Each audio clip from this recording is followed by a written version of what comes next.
Hello friends, welcome to CCS. मैं Rahul sir. आज हम जाएंगे डे 3 पे। डे 3 पे जाने के पहले महाराष्ट्रियन लोगों के लिए आज का दिन बहुत स्पेशल है। तो फिर महाराष्ट्रीयन लँग्वेज में, मराठी में उनके लिए मैं एक विश देता हूँ। आषाढी एकादशीच्या तुम्हाला सर्वांना हार्दिक शुभेच्छा। विठ्ठलाचं नाव घेऊन आज आपण आपला डे 3 स्टार्ट करूँ। तो डे 3 को हम स्टार्ट करते हैं। डे 1 डे 2 पे आप आके गए हैं, 10-10 क्वेश्चन आपने सॉल्व किए। आपने आपका टाइम भी है, क्यों कुछ लोगों ने कमेंट में डाला, कुछ लोगों ने मैसेज भी किए हैं पर्सनली मुझे कि सर मेरा इतना टाइम हो रहा है, उतना टाइम हो रहा है, 40 सेकंड लग रहे हैं, 45, तो मैं कम कैसे लाऊँ। तो यही इसी के लिए हमने सेशन रखे हैं कि रोज़ हम एक करते करते आप आपका टाइम इंक्रीज़ करोगे तो आपको क्या होगा कि जो 60 सेकंड पे होगा वो 45, 40, 30 ऐसे करके आता है। एक दिन में आप जंप नहीं मार सकते, एक दिन में आप 60 सेकंड के 10 सेकंड पे नहीं आ सकते। और क्वेश्चंस की लेवल भी एक से एक अलग ली है, क्योंकि आपको असिस्टेंट से लेके ऑफिसर तक के सभी क्वेश्चंस को कवर करने की कोशिश हमने इसमें की है। ठीक है, तो उसी के हिसाब से ऐसा होगा कि एक आधा क्वेश्चन ऐसा रहेगा वो सही में टाइम लेता है, वो सही में 10 सेकंड में आ ही नहीं सकता, तो उसे 10 सेकंड में ना आते हुए उसे 20-25 सेकंड में हम सॉल्व करने की कोशिश करेंगे। समझ में आया? ठीक है, तो आज कुछ ऐसे भी क्वेश्चन दिख सकते हैं आपको कि जो लेंदी है, उसे लेंदी वैसे करना पड़ेगा, या उसे 15 से 20 सेकंड लग सकते हैं, या उसे 30 सेकंड लग सकते हैं। ठीक है, फिर भी हम आज भी आपका एम रखना चाहिए कि 30 सेकंड के बाहर मुझे टाइम लगना ही नहीं चाहिए। समझ में आया? ठीक है, तो आज हम अपने पहले क्वेश्चन पे जाएंगे। आप तैयार हो? स्टार्ट करेंगे। ठीक है, चलो पहला क्वेश्चन आपके सामने है प्रोबेबिलिटी बेस। जल्दी सॉल्व कीजिए इसे।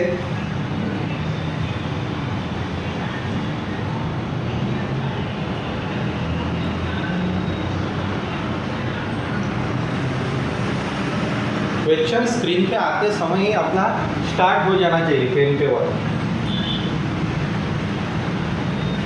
आधा प्रॉब्लम को आपका आई कांटेक्ट से ही सॉल्व हो जाना चाहिए, आधा ही आपको लगा कुछ करना है कैलकुलेशन, तो उसके लिए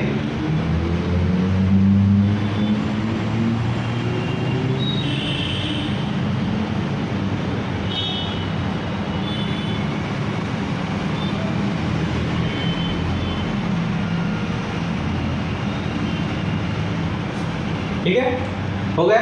चलो, सबसे इजी प्रॉब्लम था, इस पे बेस है ये प्रॉब्लम। प्रोबेबिलिटी पे बेस है। ठीक है, तो क्या क्या दिया है। और बैग कंटेन्स 5 ग्रे बॉल, यानी G इज इक्वल टू कितना है 5। उसके बाद 4 ब्लू बॉल्स, यानी ब्लू बॉल्स कितने हैं मेरे पास 4, और 3 रेड बॉल्स कितने हैं मेरे पास 3। तो मेरा पहला कैलकुलेशन, तो क्वेश्चन देखने से पहले ही कैलकुलेशन हो जाना चाहिए कि तीनों के मिला के कितने बॉल्स हो गए मेरे पास 12 बॉल्स। तीनों मिला के कितने बॉल्स हो गए 12 बॉल्स मेरे पास हो गए हैं। अब मैं आगे जाऊंगा क्वेश्चन पे। वो क्या बोला है, 3 balls are drawn at random. कितने बॉल्स निकल रहा है वो 3 बॉल्स। तो मेरा प्रोबेबिलिटी इज इक्वल टू क्या होना चाहिए, 3 बॉल्स अगर मैं निकाल रहा हूँ तो 12 में से, करेक्ट, टोटल आउटकम्स से ज़्यादा आपके टोटल आउटकम्स कितने होंगे। तो मेरे पास 12 बॉल्स है, उसमें से मैं कितने सिलेक्ट कर रहा हूँ 3 ही सिलेक्ट कर रहा हूँ। आगे जाएंगे अब हम। आगे उसने क्या कहा है क्वेश्चन पे, What would be the probability that all balls are of different color। कौन सी डाली है उसने, all balls are of different color। Her ball मुझे क्या चाहिए, डिफरेंट कलर का चाहिए। यानी आपके पास बॉल कितने निकल रहे हैं आप 3, और आपके पास कलर भी कितने हैं 3 ही है। तो डिफरेंट कलर क्या होगा, एक तो आपका बॉल ग्रे होगा, ऑफ ब्लू होगा, और क्या होगा आपका बॉल रेड होगा। अगर ग्रे होगा तो आपकी प्रोबेबिलिटी कितनी आएगी 5C1। करेक्ट, एक बॉल आपका ग्रे होना चाहिए। उसके बाद एक बॉल क्या होना चाहिए आपका ब्लू होना चाहिए। तो ब्लू की क्या आएंगी 4C1 इंटू 3C1। इंटू क्यों करते हैं तो ये आपको पता है, हैंड का स्टेटमेंट है तो इंटू करना पड़ेगा। 5C1 into 4C1 into 3C1। अब इसे सॉल्व कीजिए। तो कैसे सॉल्व करोगे, डायरेक्टली 5 इंटू 4 इंटू 3, ऊपर यही आएगा आपका। ठीक है, 12 यानी क्या 12 इंटू 11 इंटू 10, 3 तक करते हो ना, और 3 फैक्टोरियल यानी कितना होगा आपका 6। तो आपका डायरेक्ट आना जाना चाहिए। अब है हमारा कैलकुलेशन का पार्ट। तो कैसे करते हो कैलकुलेशन, 6 2 जा बराबर, 5 2 जा 2 के साथ 2 कैंसल, 4 कैंसल, और तो कितना है आपका answer 3/11। 3/11 option D is your correct. समझ में आया? सीधे सीधे आप ऐसे कर सकते हो। आप इसमें क्या स्किप कर सकते हो, मैं ये स्किप कर सकता हूँ, डायरेक्ट मैं इस स्टेप पे ही आ जाऊँगा।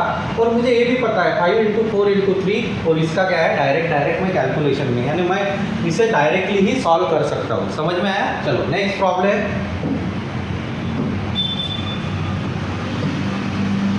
देख लो।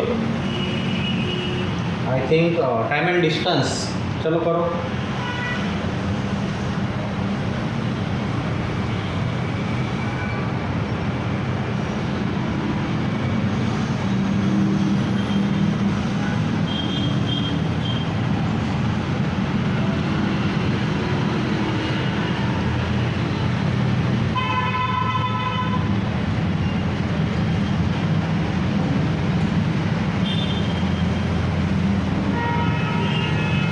फास्ट सॉल्व होना चाहिए आपका।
थोड़ा ज़्यादा टाइम देता हूँ, करो करो।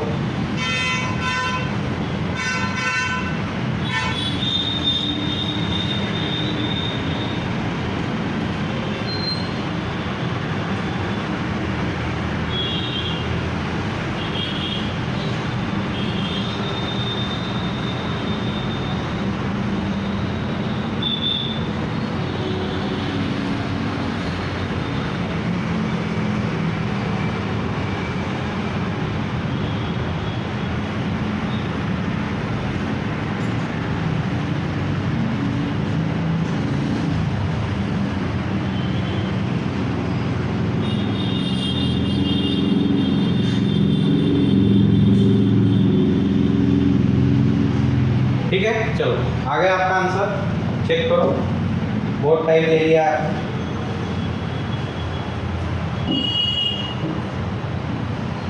ध्यान दीजिए यहाँ पर क्वेश्चन पढ़ते हैं भाई। Shubham's home is situated 60 kilometre from his office. ऐसे ऐसे समझते हैं हम डायग्राम से। अगर यहाँ पे मेरा होम है शुभम का, यहाँ पे क्या है उसका ऑफिस है, तो इनका डिस्टेंस कितना है दोनों का 60 किलोमीटर। यहाँ से यहाँ तक का डिस्टेंस कितना है 60 किलोमीटर, यानी मेरे को डिस्टेंस दिया है उन्होंने प्रॉब्लम। अब क्या कहा है उसने, 1 day he was late for office by 1 hour. 1 घंटे से क्या हो गया वो 1 आवर से क्या हो गया लेट हो गया। उसने क्या कहा है यहाँ पे ही लिखता हूँ 1 आवर लेट।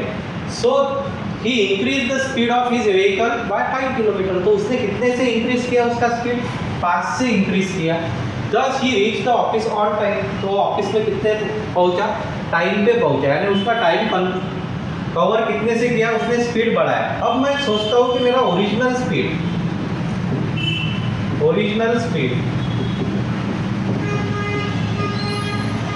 x था, तो न्यू स्पीड कितना आएगा मेरा x + 5, करेक्ट। मेरा ओरिजिनल स्पीड अगर x था तो न्यू स्पीड कितना आएगा x + 5 आएगा। और उसने क्या कहा बी ऑन टाइम, तो उसने क्या किया टाइम, और उसकी गैप कितने की कवर की उसने 1 घंटे। उसने गैप कितने घंटे की कवर की है 1 घंटे की। तो हम इसे अपने फार्मूले से जाएंगे। फार्मूला क्या है, time is equal to distance upon speed.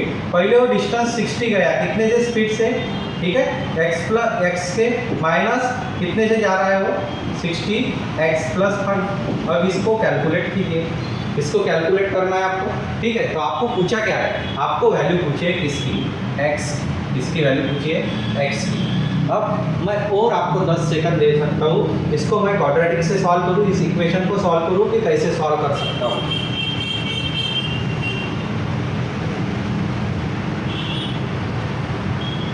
ठीक है, आपको x की पूछी और x की दिया है ना यहाँ पे, तो डायरेक्ट आप ऑप्शन से जाइए। डायरेक्ट किससे जाना है, मुझे ऑप्शन से जाना है। तो ऑप्शन से मैं कैसे जाऊंगा, तो मुझे x की वैल्यू पुट करनी है। फॉर एग्जांपल अगर मैंने 18 वैल्यू रखी तो 18 16 से डिविजिबल है क्या, नहीं है। और आपको यहाँ पे क्या है, कंफर्म वैल्यू चाहिए, इसमें से माइनस गया तो पहला ऑप्शन आएगा क्या आपका, नहीं। फिर मैं जाऊँगा 10 पे, 10 6 था तो यहाँ पे कितना आएगा 6, 10 और 15 तो यहाँ पे कितना आया 4, तो ये वैल्यू कितनी आ गई 2, आपको कितने चाहिए 1, यानी ये भी कैंसिल। फिर मैं 25 पे जाऊँगा तो 25 डिविजिबल ही नहीं है। उसके बाद 15 पे जाऊँगा तो 15 से इसको कितने से जाता है 4, माइनस 15 प्लस 2 कितना हो गया 3, तो आ गया आपका आंसर 1, यानी आपका आंसर कितना आना चाहिए, option D 15 is your answer. समझ में आया कॉन्सेप्ट, ठीक है। कैसे करेंगे आप, सीधा मैंने डिस्टेंस दिया, उसके बाद दोनों का स्पीड लिया और डायरेक्टली मैंने उसे सॉल्व किया। समझ में आया। तो आपका ये तो टाइम वेस्ट होने वाला था, यहाँ पे आप जो टाइम वेस्ट करने वाले थे वो टाइम मुझे वेस्ट नहीं करना है, डायरेक्टली इसे सॉल्व करना है। ठीक, चलो नेक्स्ट, तैयार हो, आगे 3rd नंबर का क्वेश्चन आ गया है।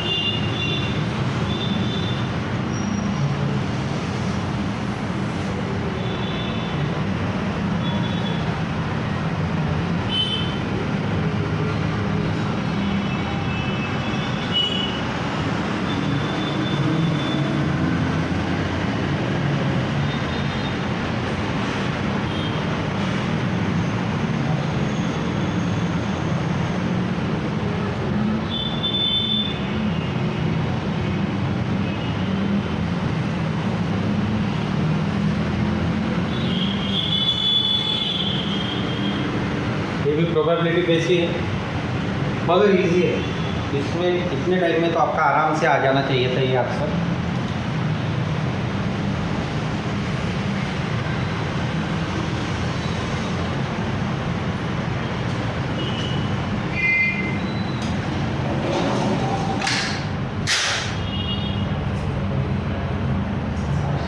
ठीक है, चलो स्टार्ट करते हैं।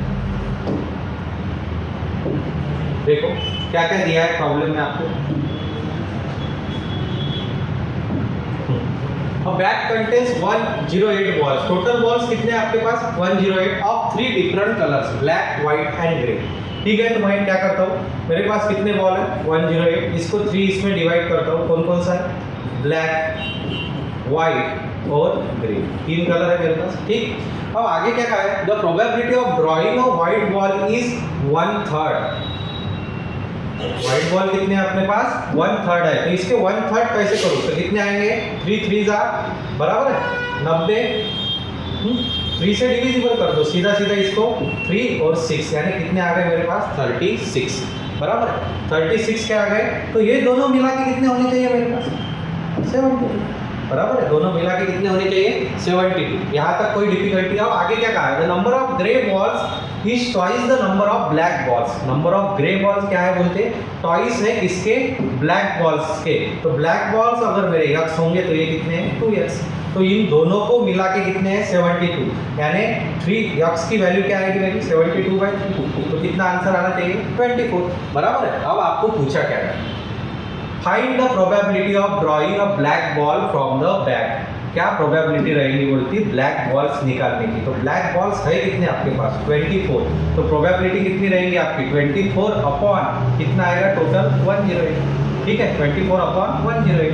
चलो इसे सॉल्व करो, 4 से डिविजिबल रहेगा 6, उसके बाद 4 से 4 2 जा, उसके बाद कितना 7, 3 2 जा और 3 कितना आएगा 9, यानी कितना आंसर आना चाहिए आपका 2/9 is your answer. Option 1 is your correct answer. कितना आंसर आएगा 2/9। समझ में आया, कोई डिफिकल्टी या 12 से भी डिविजिबल कर सकते थे। कॉन्सेप्ट समझ में आया? कुछ भी नहीं, प्रोबेबिलिटी नाम से डरते हो आप, मगर प्रोबेबिलिटी में इतने डिफिकल्ट प्रॉब्लम रहते ही नहीं है। सीधा सीधा आपका कॉन्सेप्ट, मैं तो कहता हूँ ये प्रोबेबिलिटी बेस्ड प्रॉब्लम ही नहीं था, इसे इन्होंने रेशो में ही कन्वर्ट कर दिया था। देखो रेशो में ही कन्वर्ट कर दिया था, 1/3 निकालो, उसके बाद 2/3 आगे के रहेंगे, उसको डिवीजन करो। समझ में आया? चलो नेक्स्ट प्रॉब्लम।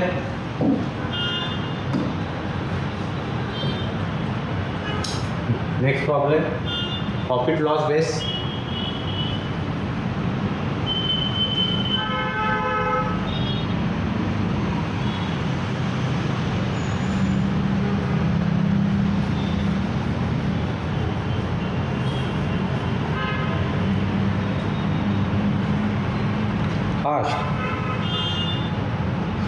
परसेंट लिखते समय आपकी cost price, selling price, mark price, सभी चीज़ें, या दूसरे वे से अगर आप फ्रैक्शन से जाते होंगे तो फ्रैक्शन भी याद ही होना चाहिए।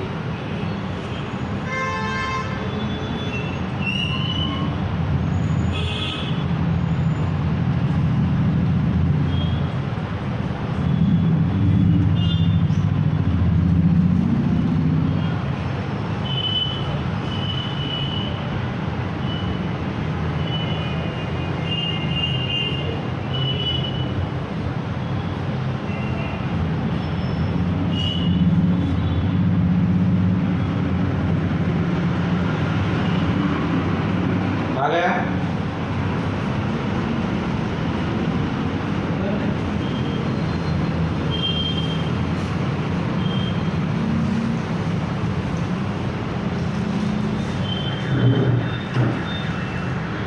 स्टार्ट करना है।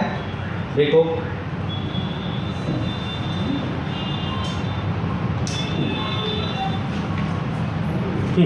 प्रॉब्लम पढ़ते हैं। Shopkeeper markup and item by 75%। कितने परसेंट का मार्कअप किया? 75%। And offers a discount of 20%। और डिस्काउंट कितने का दिया है उसको? 20%।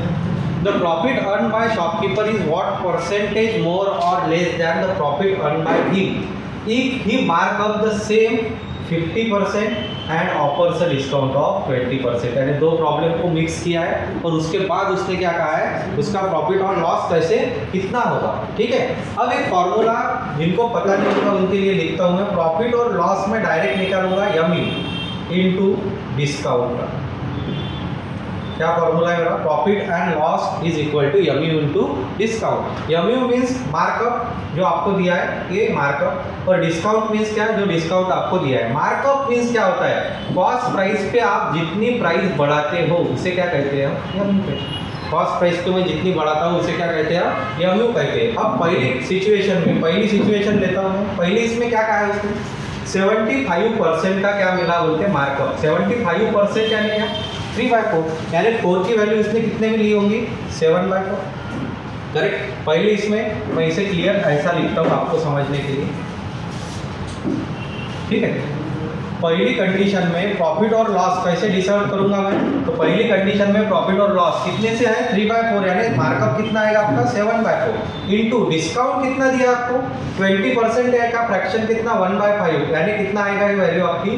4/5। कितनी वैल्यू आएगी? 4/5। अब इसे सॉल्व कीजिए। क्या आया? 4 कैंसल, तो आपकी वैल्यू क्या आ गई? 7/5। कितनी आ गई? 7/5। 7/5 यानी कितने परसेंट? तो 5p कितने बड़े आपके? 2 बड़े। 5p कितने बड़े? 2। यानी कितने परसेंट हो गया ये आपका? 40%। ये पहली कंडीशन में अगर आपको प्रॉफिट लॉस पूछा जाता है। अब आपने उन्होंने आपको ये नहीं पूछा है, उन्होंने आपको पूछा है सेकंड कंडीशन से इसको कंपेयर करो। तो सेकंड कंडीशन का मैं प्रॉफिट लॉस कैसे निकालूंगा? तो थोड़ा ध्यान दीजिए। सेकंड कंडीशन में क्या दिया है आपको? कितने का प्रॉफिट दिया है? सॉरी, मार्कअप कितना दिया है? 50%। 1/2 यानी कितना होगा ये? 3/2। करेक्ट। और उसके बाद डिस्काउंट उतना ही दिया है 20%, यानी क्या होगा? 4/5। अब इसे मैं कैलकुलेट करता हूँ। 2 2 यानी कितना हो गया मेरे पास? 6/5। 6/5 यानी कितना परसेंट? तो मेरा ओरिजिनल जो है उससे कितना परसेंट? 20% का। कितने का प्रॉफिट हो गया मेरे को? 20% का। अब मेरे को पहले 40 का हुआ, अब 20 का हुआ। थोड़ा सा पढ़ते समय, क्योंकि यहाँ पे मोर और लेस का कॉन्सेप्ट है, थोड़ा सा पढ़ते समय ध्यान से पढ़ना। देखो कहाँ से पढ़ूंगा मैं ध्यान से? Profit earn by shopkeeper is what percent more और लेस यानी पहली वैल्यू कौन सी दी है आपको, पहले इसकी, तो इसका प्रॉफिट परसेंटेज कितना है बोलते इससे, तो इसका प्रॉफिट परसेंटेज कितना बढ़ा इससे, 20 बढ़ा, बराबर, कितने से बढ़ा, 20 से, किस पे, 20 पे, यानी कितना परसेंट हो गया आपका आंसर, 100% ये आपका आंसर है। कितना आंसर आएगा मेरा, 100% ये मेरा आंसर आना चाहिए। समझ में आया कॉन्सेप्ट, कोई डिफिकल्टी यहाँ तक? ये प्रॉफिट मोर और लेस का कॉन्सेप्ट हमेशा ध्यान में रखना, ठीक है, और ये फॉर्मूला, इससे आपका प्रॉब्लम कभी गलत नहीं होगा। Next problem number 5।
हो गया?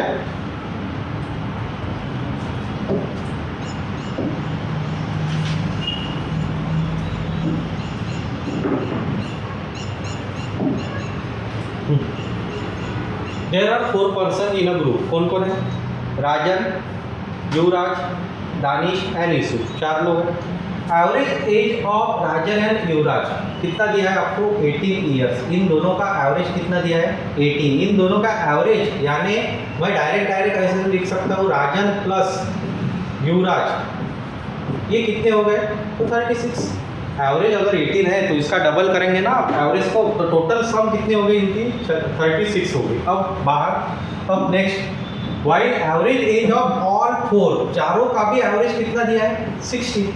चारों का भी एवरेज कितना दिया है, 16। तो चारों की भी सम मिला के 4 मेंबर्स की सम, 4 मेंबर्स की सम आपको कितनी मिल रही है, तो 16 इंटू 4 यानी कितना हो गया, 64, करेक्ट। अब 64 में से 36 को अगर मैंने माइनस किया तो कितना बचा, 28। कितना बचा आपके पास, 28। तो ये 28 किसकी होंगी, ये दोनों छोड़ के, 28 किसकी होगी आपकी, तो ये दोनों बंदे छोड़ के, तो बंदे बचे कौन कौन है आपके पास, तो आपके पास बचा है दानिश और यूसुफ, बराबर है। इन दोनों की एज कितनी हो गई, सम कितनी हो गई, 28। अब आगे क्या बोला है, if the age of Danish is thrice, Danish की एज क्या है बोलते, thrice age of Yusuf. Danish की एज क्या है, यूसुफ के एज के थ्राइस है, यानी x होगा तो ये 3x होगा, दोनों मिला के कितने हो गए, 4x। तो 4x यानी कितना हो गया आपका 28, तो आपका x कितना आएगा, 7। तो आपको यहाँ से किसी की भी वैल्यू मिल सकती है। Find the age of Danish, तो दानिश का एज कितना है, 3x। 7 इंटू 3, तो आपका आंसर कितना आना चाहिए, 21 is your answer. Option B is correct. समझ में आया कॉन्सेप्ट, ठीक है। तो आप कभी भी एवरेज नहीं लिखना है हमें, सम, टोटल सम लिख के ही आपका आंसर क्लिक हो जाएगा। चलो आगे।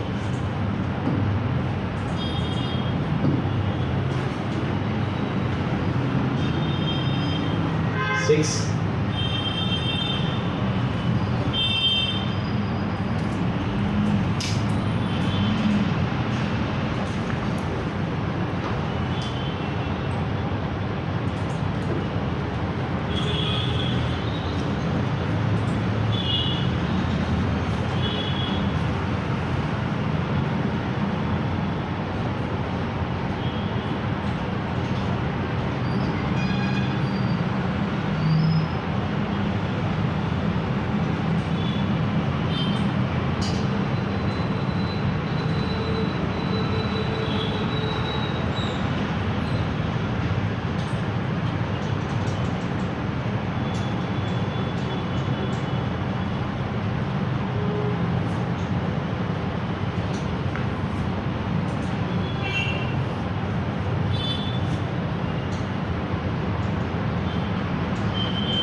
पार्टनरशिप का प्रॉब्लम है, 2 साल का ही प्रॉब्लम दिख रहा है।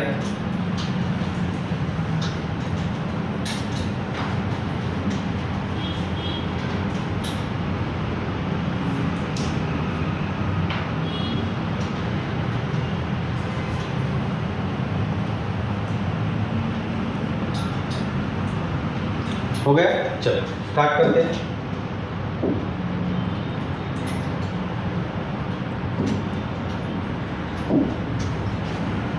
Banku and Chandu started a business together. कौन कौन बंदा है? एक बी बंदा है और एक सी बंदा है। इन्होंने बिजनेस स्टार्ट किया। The amount invested by Chandu is thrice the amount invested by Banku.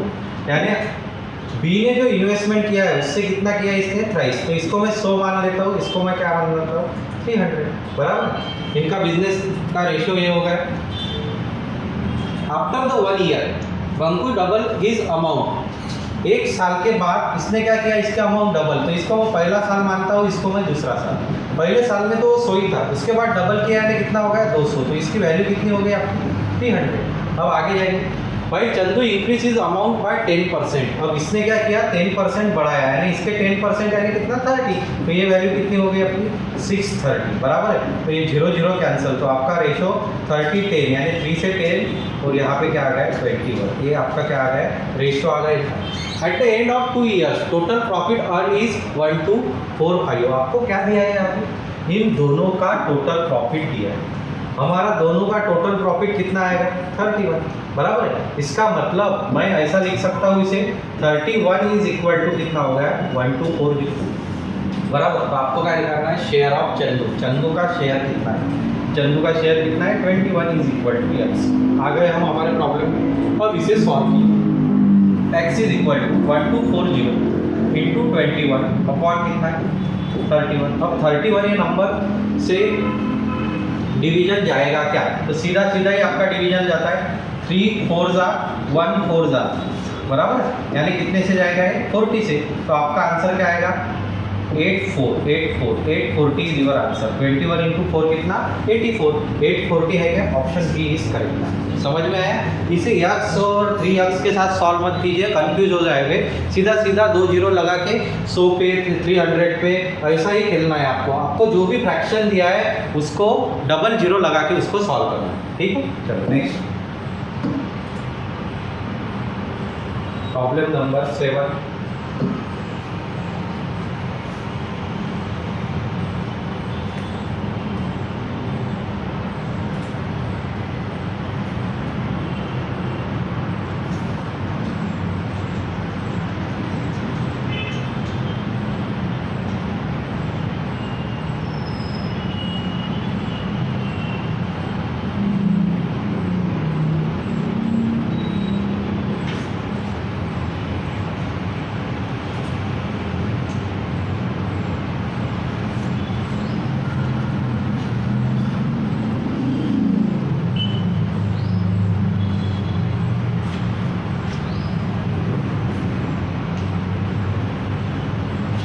Average based problem दिख रहा है आपका।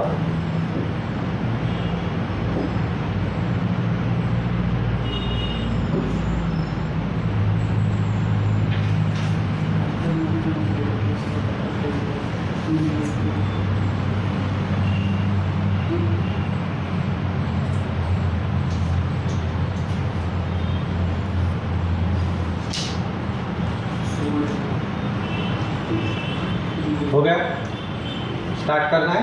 चलो क्या कहा है इसने? The average daily wage of 35 workers is ₹80। तो 35 वर्कर्स का एवरेज कितना दिया है? 80। तो इसका हम सीधा सीधा टोटल सम निकालेंगे। 44 कितना आ गया? 2800। मेरा टोटल सम कितना आ गया? 2800। अब कहा है 2 workers Avinash and Parthu left the work. वो छोड़ के चले गए। Then the average of daily wage of the rest of the workers become 76। उनका एवरेज कितना बन गया है? 76। मगर ये वर्कर कितने हैं? 33, क्योंकि पहले 35 थे, अब 2 छोड़ के गए। तो आप इनका कैलकुलेशन करो। 6 3 जा 18, 1 कैरी, 7 3 जा 21 और 18, 7 3 जा 21 18 कितना हो गया आपका? 3 9 40 0 4 कैरी, 7 3 जा 21 2508 कितना आ गया? 2508। अब उसने आगे क्या कहा है आपको? If the daily wage of Parthiv is ₹34, ठीक है। तो अब हम क्या करेंगे, हमें पता है 2 बंदे छोड़ के गए, तो मैं क्या करता हूँ इन सब का 33 लोगों का निकाल लेता हूँ। तो कितना बचा यहाँ पे 2 1 करेक्ट, और यहाँ पे कितना बचा है आपका 2, यानी 2 1 2 मेरा क्या आ गया 2 बंदों का। कितने बंदों का 2 बंदों का जो छोड़ के गए। अब उस पे जाएंगे, if the daily wage of Parthiv is 32 more than the daily wage of Avinash, यानी क्या कहा है आपको, थोड़ा ध्यान दीजिए, पार्थिव अविनाश है, ठीक है। तो Avinash daily wage of Parthiv is 34 मोर, अगर अविनाश का यक्स होगा तो पार्थिव का कितना होगा 32, यक्स प्लस 32, ये तो पता है। अविनाश का अगर यक्स होगा तो पार्थिव का कितना होगा बोलते 32 से ज़्यादा है उससे, तो यक्स प्लस 32, और ये कितना है टोटल आपका 212, कितना आ गया आपका 212। यहाँ तक कोई डिफिकल्टी नहीं है। 292 आएगा बराबर, 292 कितना आ गया मेरा 292। अब इसे सॉल्व कीजिए, तो 32 अगर ये 2x हो गया, 32 इसमें से निकाल लिए तो 29 में से 3 गए, कितने बचे आपके 26, यानी 260। तो यक्स की वैल्यू कितनी होगी आपकी 130, यक्स की वैल्यू कितनी होगी मेरी 130, और यक्स किसका है, तो यक्स है आपका किसका अविनाश का। तो आपको पूछा कितना है, find the daily wage of Parthiv, Parthiv का पूछा है, तो पार्थिव का कितना है x प्लस 32, यानी इसमें 32 ऐड कर दो तो आपका आंसर क्या आएगा 162। 162 option B is correct answer. तो कितना आंसर आना चाहिए मेरा 162, समझ में आया, ठीक है। चलो नेक्स्ट प्रॉब्लम।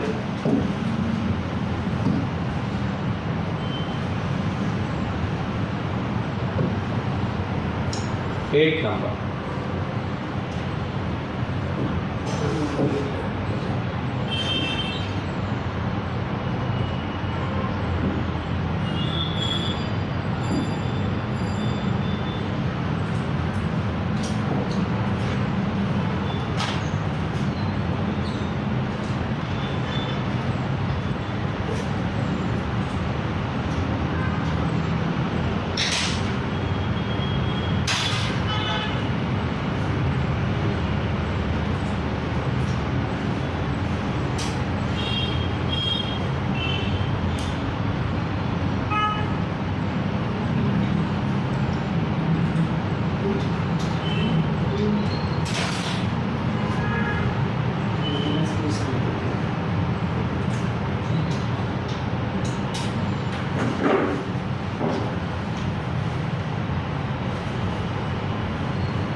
हुआ 8,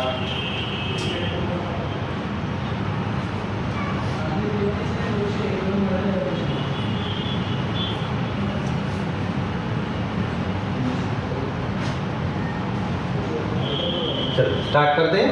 ध्यान, रन स्कोर्ड बाय कोहली, किसने, कोहली ने। क्रिकेट का फैन होगा तो उसके लिए तो ये आसानी से आना चाहिए था। किसका स्कोर बताया, कोहली का। मैं थोड़ा इसमें एडिट करता हूँ क्योंकि आपको गुस्सा आ जाएगा, तो मैं इसे करता हूँ किंग कोहली। किंग कोहली है, किंग कोहली कहते हैं आप उसे। तो किंग कोहली, किंग कोहली का कितना है बोलते 30% of the total run score by his team.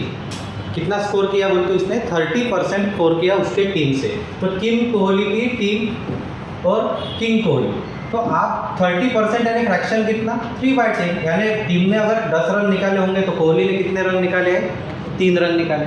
अब यहाँ पे आगे क्या कहा है, Kohli team own the match by 24 run. बहुत बढ़िया, कोहली की टीम कितने रन से जीती है 24 रन से जीती है मैच। अब क्या हुआ, which is 25% of the run scored by Kohli. वो क्या है बोलते हैं, कोहली ने जितने रन बनाए, किंग कोहली ने जितने रन बनाए उससे कितना है वो 25% का फ्रैक्शन कितना आता है 1/4, करेक्ट। यानी इसको मैं 4 से मल्टीप्लाई करूँ तो वो किसके रन होंगे, किंग कोहली के। तो ये कितने आ गए आपके 96। तो यहाँ पे कितना आ गया 96। तो मुझे बताओ यहाँ पे 96 आया तो कितने से मल्टीप्लाई किया आपने, 3 3 जार 3 2 जार। तो यहाँ पे भी कितने से करोगे आप 32 से। तो यहाँ पे कितना आया 320। और आपको क्या पूछा है, कोहली के टीम का स्कोर। तो कोहली की टीम ने कितना स्कोर किया 320 स्कोर किया। कितना आंसर आना चाहिए 320। यहाँ पे भी उसने डिसअपॉइंट किया आपने। 100 नहीं बनाया, 100 बनाए होते, 4 रन से 100 मिस कर गया, ठीक है। फिर भी कुछ भी अच्छी बात यह है कि टीम जीत गई। टीम कितने से जीत गई? 24 से जीत गई। तो आपका आंसर कितना आना चाहिए? D20। चलो नेक्स्ट।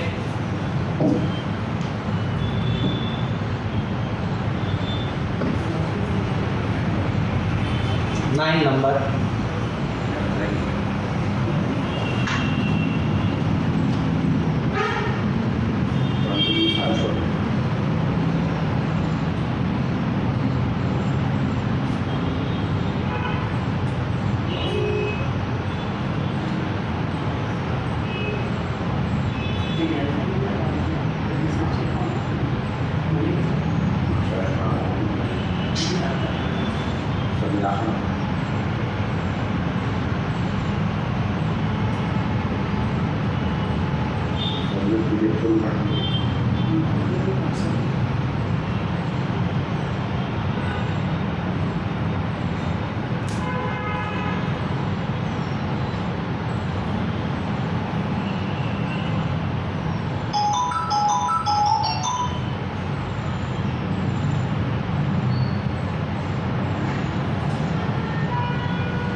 हो गया?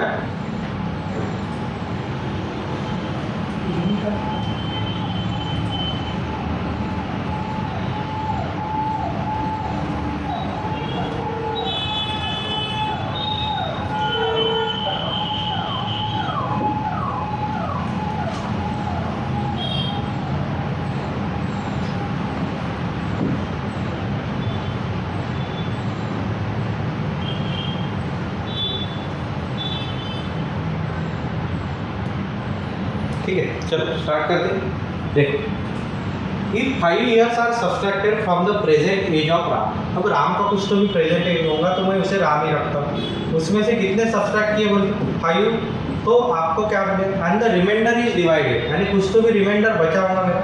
ये जो रिमाइंडर बचा होगा उसको डिवाइडेड बाय 15। उसको कितने से डिवाइड किया बोलते? 15 से डिवाइड किया। Then the present age of his grandson Shyam. तो आपको किसकी मिल गई? श्याम की एज मिल गई। वैसा ये डेटा आपको दिया है, ठीक है। If Shyam is 3 years younger to Rahul, Shyam is 3 years younger to Rahul whose age is 6 years। अब मेरी एज तो 6 years नहीं है भाई, तो यहाँ पे राहुल से कितनी एज उसके यंगर है? श्याम की 3 years, यानी श्याम की एज कितनी हो गई? फिर आप शाम की एज हो गई आपकी 3, करेक्ट। 6 में से 3 गए तो कितने बचे? 3 बचे। तो आपको किसकी पूछी है? आपको पूछी है एज राम की। राम की एज कितनी होंगी? तो हमें यहाँ से यहाँ तक जाना है, करेक्ट। शाम की एज 3 आ गई, तो फिर रिमाइंडर कितना बचा मेरे पास? 15 × 3 यानी कितना हो गया? 45। अब मैं 45, तो राम की एज कितनी आएगी मेरी? तो 45 में क्या करना है? ये माइनस है, तो यहाँ पे क्या करना पड़ेगा? प्लस, यानी कितना आंसर आएगा मेरा? 50 इज माई आंसर। देखो कितना टाइप था। अगर आपने क्वेश्चन को आराम से बराबर से अंडरस्टैंड किया होता 10 सेकंड में, तो आपका आंसर जिसके बाद सिर्फ 5 सेकंड, यानी 10 से 15 सेकंड में आपका आंसर आराम से आ जाएगा। सिर्फ रीडिंग इस क्वेश्चन में जरूरी थी कि रीडिंग हम कैसे करते हैं, समझ में आया? ठीक है, चलो नेक्स्ट। अब जाएंगे हम लास्ट क्वेश्चन की तरफ।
स्टार्ट करते हैं।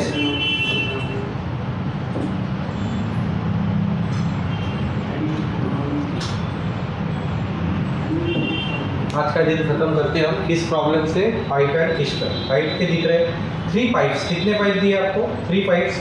तीनों पाइप को मैं A plus B plus C ऐसे कंसिडर करता हूँ। Can fill an empty tank in 4 hours. तो इज इक्वल टू कितना आ गया? 4 आवर आ गया। 4 घंटे में 3 पाइप मिला के भरते हैं। If there is a leakage, problem में क्या दिया है? Leakage in the tank it takes 1 hour more. तो लीकेज के बाद कितना आएगा आपका? तो ये तीनों पाइप प्लस लीकेज मिला के कितने? 1 आवर मोर। 1 आवर मोर यानी कितने घंटे लगेंगे? फिर पहले 4 लगते थे, अब कितने? 5 घंटे लगेंगे। Find the number of hours required to empty the full tank by leakage. आपको क्या निकालना है? लीकेज पाइप से। मगर लीकेज का आपको कुछ भी पता नहीं, तो लीकेज को कितना टाइम लगता है तो मैं लेता हूँ लीकेज को कितना टाइम लगेगा आपको? x टाइम लगेगा। अब आपको करना क्या है सॉल्व? तो आपको पता है तीनों पाइप को कितना लगता है? 4 आवर्स लगता है। तो इसकी एफिशिएंसी कितनी आएगी? 1/4 प्लस लीकेज की कितनी आएगी?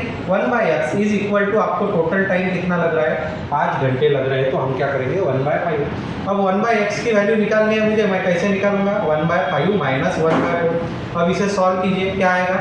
5 4 जा 20 और 4 में से 5 बचे तो कितना बचा? -1। तो आपका आंसर कितना आना चाहिए? माइनस आया है, लीकेज की वैल्यू है, तो कितना आना चाहिए? 20 आवर्स। समझ में आया?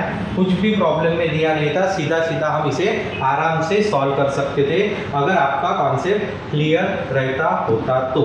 ठीक, तो आज हमने अलग अलग से प्रॉब्लम्स लिए हैं। कितने प्रॉब्लम्स लिए? तो 10 प्रॉब्लम्स। जिन्होंने पहला दिन और दूसरा दिन फॉलो नहीं किया होगा वो कुछ बात नहीं, उसमें कुछ भी प्रॉब्लम नहीं है, मगर आप स्टार्ट वहाँ से ही करो। पहले दिन आपको सभी मिल जाएंगे। अगर आप कोर कॉम्पिटिटिव हब पे जाएंगे यूट्यूब चैनल पे तो आपको सभी मिल जाएगा। पहले वीडियो से, अपने फर्स्ट वीडियो से जो लिए थे हमने। आज आपका तीसरा दिन है, तीसरा दिन में फिर इसे जाओ, यानी सिक्वेंसली आपका एक एक चैप्टर भी अच्छा होता जाएगा। सभी जैसा नंबर सीरीज, उसके बाद क्वाड्रेटिक, उसके बाद सिंप्लीफिकेशन जो इम्पोर्टेंट है आपके प्री के लिए, वो साथ ही में अरिथमेटिक भी आपका हो जाएगा। ठीक है, किसी को कुछ भी डिफ़िकल्टी है, कुछ भी है तो आप कमेंट कर सकते हैं या मुझे मैसेज भी कर सकते हो। बहुत से बच्चे कर रहे हैं। ठीक, अगर आप मैसेज करते हो तो इसमें हमारा भी क्या बोलते हैं उसको, पावर बढ़ जाती है। अब यहाँ पे क्या कहा है आपको कि क्लासरूम कोर्सेस, अगर कोई बंदा ऐसा भी होगा कि उसे यहाँ पे आके करना है या ऑनलाइन कोर्स ज्वाइन करना है, तो आपके कौन से कोर्सेज स्टार्ट हो चुके हैं वो भी देख लो। कि आपके CRT की बैच जो इंजीनियरिंग वाले बच्चे हैं उनके लिए स्टार्ट हो चुकी है। CRT वाले बच्चे ध्यान दीजिए, जो BE MCA वाले बच्चे हैं उनके लिए बैच ऑलरेडी स्टार्ट हो चुकी है। साथ में SSC की भी स्टार्ट बैच हो चुकी है, MBA CET की भी हो चुकी है और बैंक PO की भी हो चुकी है। बैंक PO साथ में AFO 2023 और MBA CET और MCA की भी एक नई फ्रेश बैच हमने स्टार्ट की है, तो आप वो भी देख सकते हो। आप साइट पे जाके भी आपको मिलेगा या आप इंक्वायरी भी कर सकते हो, तो आपके नीचे दिए हुए नंबर पे या ऑफिस पे कॉल करें। ठीक है, कल हम और नए टॉपिक के साथ और नए 10 क्वेश्चन के साथ फुल तैयारी के साथ फिर से वापस आएंगे। ठीक, थैंक यू।